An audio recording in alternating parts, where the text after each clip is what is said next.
آپ نے سنا ہوگا حضور نے سورہ رحمان کے بارے میں فرمایا ہے، سورۃ الرحمان عروس القرآن، یہ سورہ رحمان جو ہے یہ قرآن کی دلہن ہے۔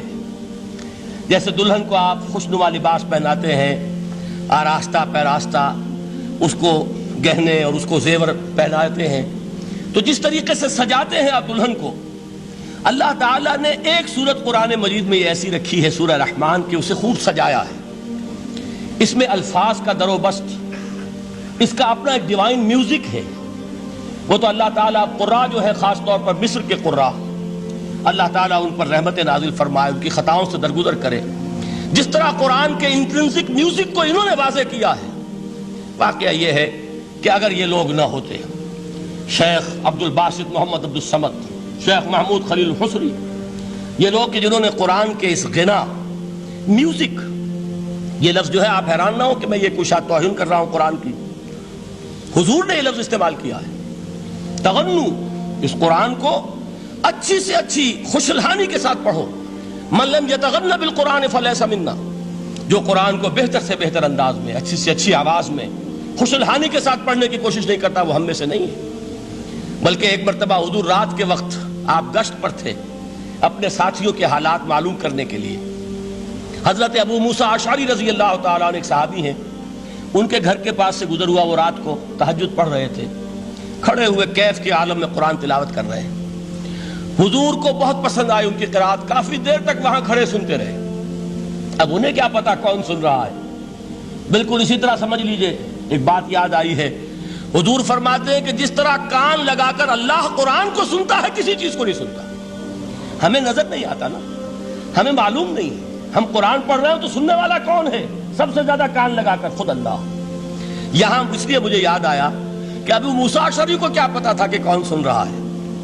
وہ اپنی کیفیت میں نماز میں تہجد میں قرآن کی تلاوت کر رہے تھے، اور ظاہر بات ہے ان کے گھر ایکڑوں میں بنے ہوئے نہیں تھے، ایک ایک کمرہ، ایک ایک کوئی حجرہ، ایسے ہی تو گھر تھے نا صحابہ کے، لہذا حضور پاس سے گزرے، آواز آئی، کافی دیر سنتے رہے۔ اس کے بعد آپ تشریف لے گئے، صبح فجر میں ملاقات ہوئی تو حضور نے تحسین کے انداز میں فرمایا، یا ابا موسیٰ انک قد اوتیت مزمارا من مزامیر آل داؤد، اے ابو موسیٰ تمہیں تو آل داؤد کے سازوں میں سے ایک ساز اللہ نے عطا فرما دیا ہے۔ جس طرح حضرت داؤد، لہن داؤدی مشہور ہے کہ جب وہ پچھلے پہر رات کو حمد کے ترانے الاپتے تھے، قرآن میں ہے کہ پرندے شامل ہو جاتے تھے ساتھ، اور پہاڑ وجد میں آتے تھے، پہاڑ بھی ان کے ساتھ شریک ہوتے تھے۔ تو جس طرح کا اللہ نے ان کو لہن عطا فرمایا تھا، حضور نے تحسین کے انداز میں فرمایا ہے ابو موسیٰ اشعری، اللہ نے تمہیں بھی آل داؤد کے سازوں میں سے ایک ساز عطا فرمایا۔ بہرحال قرآن مجید کا جو یہ میوزک ہے، قرآن کے الفاظ کا جو حسن ہے، جہاں تک حسن معنوی ہے وہ تو ہر لفظ میں ہے، لیکن یہ حسن ظاہری، حسن صوتی، حسن لفظی، یہ اپنے کلائمیکس پر آپ کو نظر آئے گا سورہ رحمان میں۔ لیکن قرآن میں یہ سورت اس اعتبار سے بھی ممتاز ہے، اس کی 4 آیات پر ذرا توجہ کریں گے، عجیب حقائق سامنے آئیں گے۔ جہاں یہ قرآن مجید کے حسن صوت اور حسن لفظی کی معراج ہے، وہیں اس کی پہلی 4 آیات میں 4 چوٹی کی چیزوں کا ذکر ہے، سب سے اونچی چیزیں۔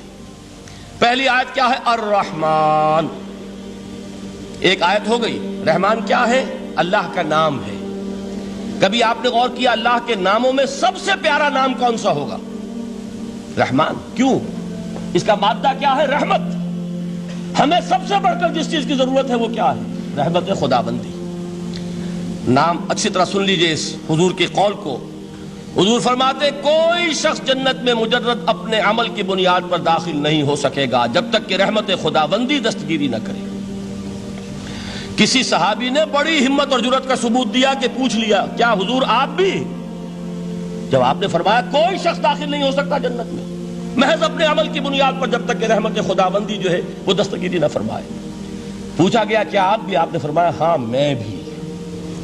آپ انداز کیجئے کہ اگر محمد الرسول اللہ بھی رحمت خداوندی کے ضرورت مند ہوں تو تاب دیگراں چہ رسد، ہماری تو سب سے بڑی ضرورت رحمت خداوندی ہے۔ اب یہ رحمت جو ہے قرآن مجید میں اللہ تعالیٰ کی یہ شان 2 الفاظ کے ذریعے سے آتی ہے، رحیم اور رحمان، اور کوئی مادہ نہیں ہے جس سے 2 نام بنتے ہوں اللہ کے۔ لیکن یہ مادہ ہے واحد رحمت کا کہ جس سے رحمان بھی ہے رحیم بھی ہے۔ رحیم صفت مشبہ ہے، رحمت دائم ہو جائے گی، مستقل ہوگی تو رحیم کہیں گے، اور رحمان اس میں رحمت کی ہے وہ شان ہے کہ جیسے ٹھاٹھے مارتا ہوا سمندر ہو، ہیجان کی کیفیت، طوفانی کیفیت، رحمت خداوندی کا طوفانی جوش، وہ ہے رحمان۔ آپ تو رہتے اس علاقے میں ہیں، آپ کو معلوم ہے عرب اگر بھوکا مرا جا رہا ہو تو کیا کہے گا؟ انا جوعان۔ پیاسا مرا جا رہا ہو انا عطشان۔ بہت غضبناک ہوگا غضبان، غضبان آصفہ قرآن میں آیا ہے، بہت غضبناک۔ رحمان جس کی رحمت جو ہے جوش میں ہے، ٹھاٹھے مارتے ہوئے سمندر کے مانند۔ تو یہ اللہ تعالیٰ کے ناموں میں سب سے پیارا نام۔ اب آگے چلیے، الرحمن علم القرآن، رحمان نے قرآن سکھایا۔ رحمت خداوندی کا سب سے بڑا مظہر، رحمان کی رحمانیت کا سب سے بڑا مظہر قرآن ہے۔ ان میں جو منطقی ربط ہے اس کو سمجھتے جائیے۔ اچھا آپ یہ سوچئے، جو علم بھی انسان کو حاصل ہوا وہ کس نے دیا؟ اللہ نے۔ سائنس کا علم کس نے دیا؟ اللہ نے۔ علم آدم الاسماء کلہا، وہ علم الاسماء جو حضرت آدم کو دے دیا گیا تھا ازل میں، یہ اسی کا ظہور ہے، یہ اسی کی ایکسفولیشن ہے جو ہو رہی ہے اور ہوتی رہے گی ابھی۔ اور دوسرے علم ہے وہ کس نے دیے؟ اللہ نے دیے۔ لا یحیطون بشیء من علمہ الا بما شاء، مخلوق میں سے کوئی اللہ کے علم میں سے کسی شے کا احاطہ نہیں کر سکتا مگر وہ جتنا اللہ دینا چاہے۔ لیکن یہ کہ تمام علوم میں چوٹی کا علم قرآن، نوٹ کرتے جائیے، اب چوٹی کی چیزیں جمع کیجیے۔ اللہ کے ناموں میں چوٹی کا نام رحمان، اللہ نے جو کچھ انسان کو سکھایا اس میں چوٹی کا علم قرآن۔ خلق الانسان، انسان کو پیدا فرمایا۔ سوال یہ کہ حیوانات کو کس نے پیدا فرمایا؟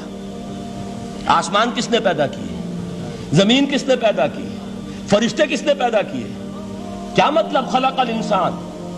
اس کی تمام مخلوقات میں اس کا کلائمیکس، اس کی تخلیق کی معراج، اس کے تخلیق کا نقطہ عروج انسان ہے۔ یہ ہے کہ جو مسجود ملائک بنا ہے۔